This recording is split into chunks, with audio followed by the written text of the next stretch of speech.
Hey everyone, thanks for tuning in. I've got a new story to share with you today, one that's been on my mind for a while. If I'm being real, it stems from something I've never quite been able to make sense of. It's this question that keeps nagging at me whenever I hear about relationships ending. Why do so many people keep the door open for their exes even after the relationship is over? Seriously, think about it. Isn't the whole idea of a breakup that you're cutting things off? So why does it seem like so many people still let their ex linger in the background? Texting, calling, sometimes even hanging out like nothing happened? Am I just old school for thinking once it's over, it should really be over? I don't know. Maybe I'm wired differently. But to me, keeping that kind of connection alive just doesn't sit right. It's like pretending you've moved on while still holding on. Anyway, that brings me to the story I want to tell you. One about how everything started to unravel between me and my fiancée, Deborah. It's a story that forced me to look at that question from a much more personal angle.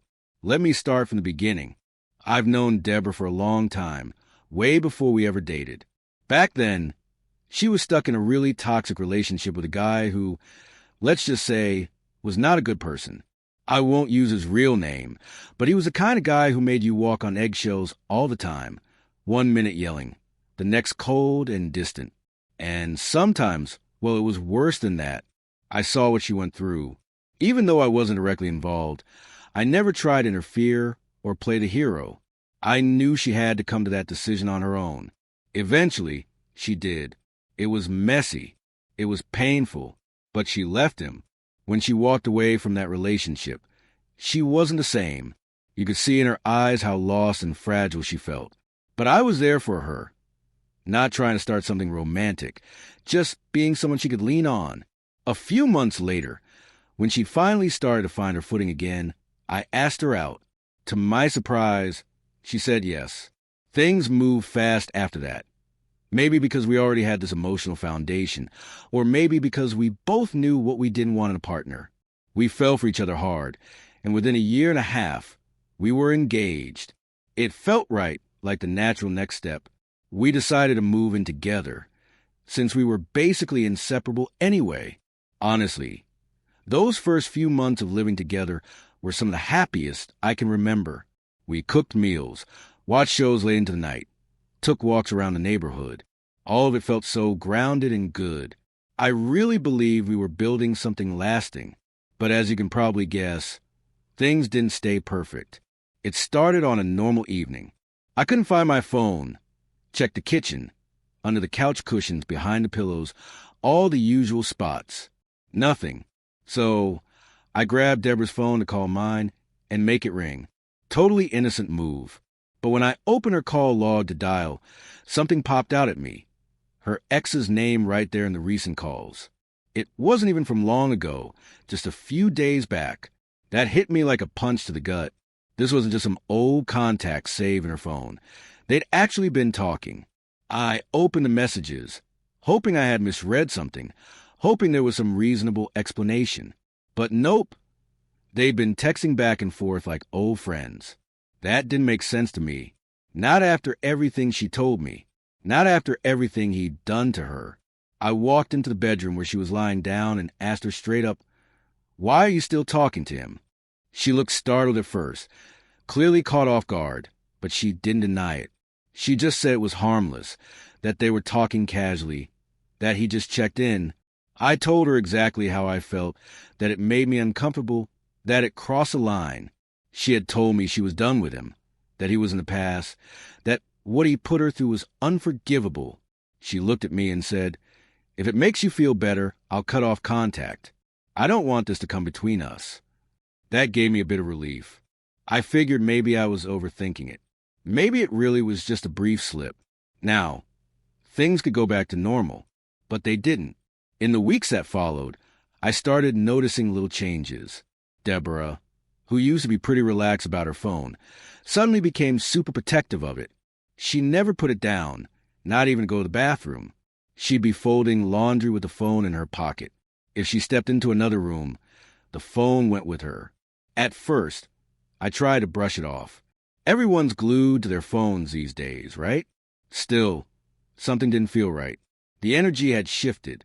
I didn't want to become suspicious or paranoid, but I couldn't ignore the signs. So one day, I decided to do something I hadn't done before.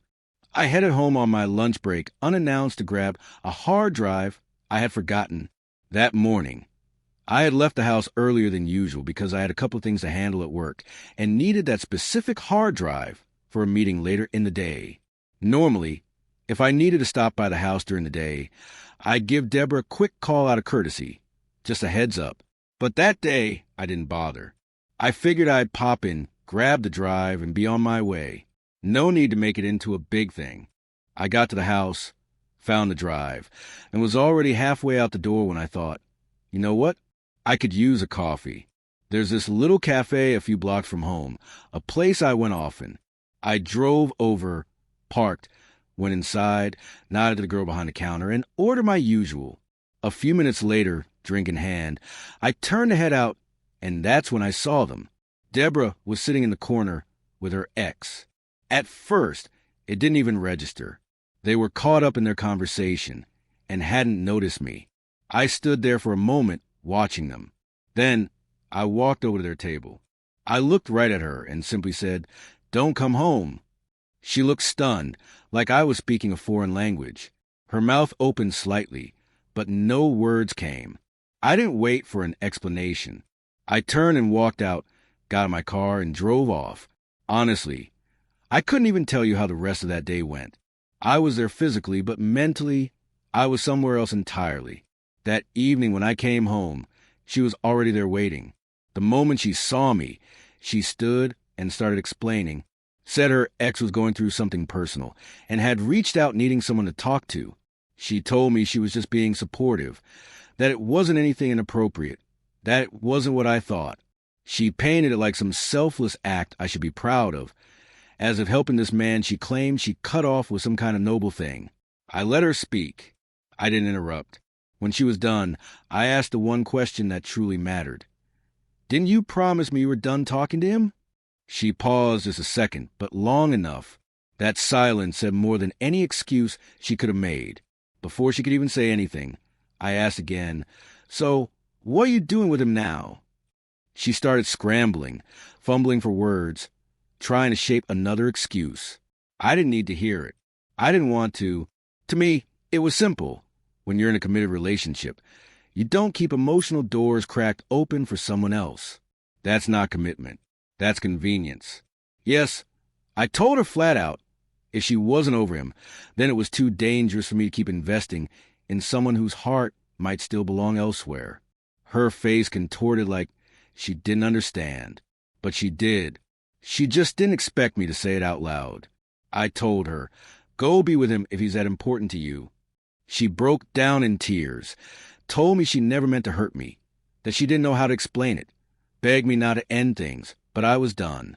My mind had already left. I told her to pack her things and go. I wasn't going to fight for a place I was supposed to already have. She stood there crying, hoping I'd change my mind, but I didn't. And when she saw that I meant every word, she finally packed a few bags and left. She went to her parents. I think in her head she believed it was temporary, that I'd cool off in a few days and we'd talk things through, but she didn't understand I wasn't reacting from anger. I was responding to a decision she had already made the moment she met with him again. I waited a couple days thinking she'd come back to collect the rest of her things, that maybe despite everything, she'd at least respect my words and handle things like an adult. But nothing happened. So I decided to end it properly on my own terms. I called her and told her to come by.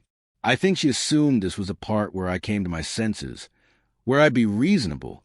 But when she got to the house and saw things already packed and waiting by the door, the reality finally hit her. This was the end.